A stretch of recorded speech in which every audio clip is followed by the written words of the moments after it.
रोशन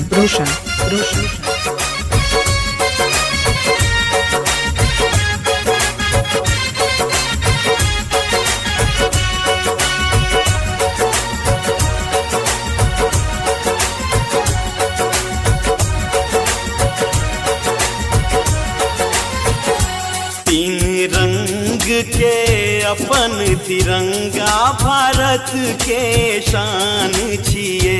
तीन रंग के अपन तिरंगा भारत के शान छिए।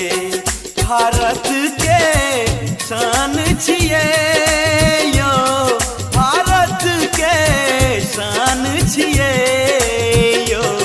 जैमे शोभित अशोक चक्र भारत के मान छिए। तीन रंग के अपन तिरंगा भारत के शान छिए।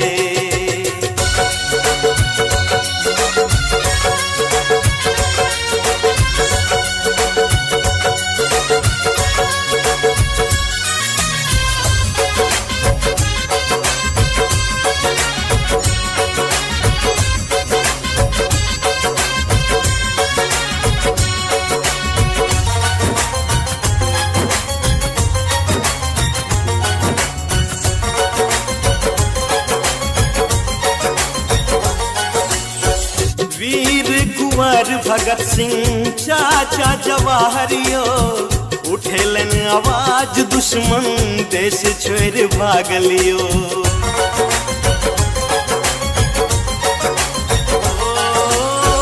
वीर कुंवर भगत सिंह चाचा जवाहरियो उठेलन आवाज दुश्मन देश छोड़ भागलियो।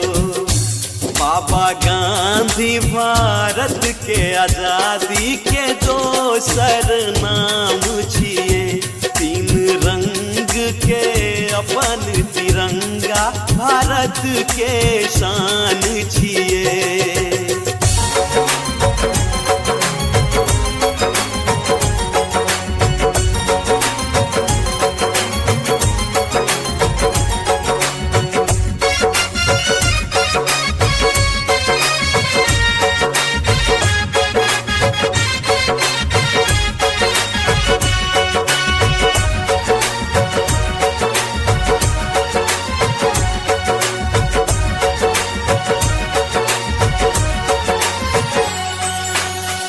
जय हिंद जय भारत के आदि में अंत छे।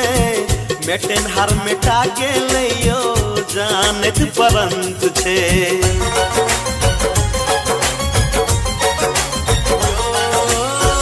जय हिंद जय भारत के आदि में अंत छे। बेटन हर मिटा के लियो जानत परंत छे। जन गण मन वंदे मातरम राष्ट्रीय गीत गान छिए। तीन रंग के अपन तिरंगा भारत के शान छिए।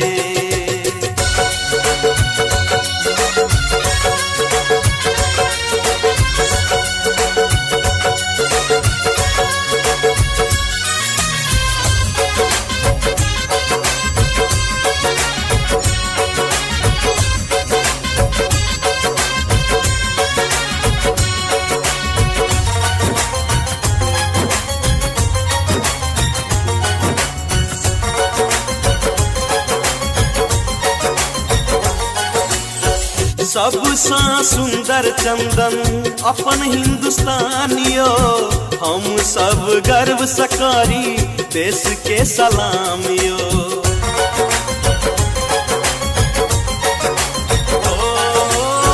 सबसा सुंदर चंदन अपन हिंदुस्तानियो।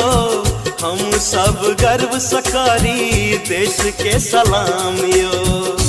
सुनु सूरजियो भागे अपन जय भारत के संतान छिए।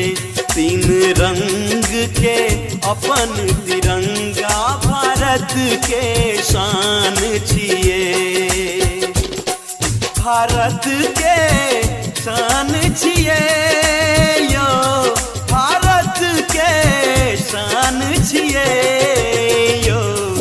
में शोभित अशोक चक्र भारत के मान छिए। तीन रंग के अपन तिरंगा भारत के शान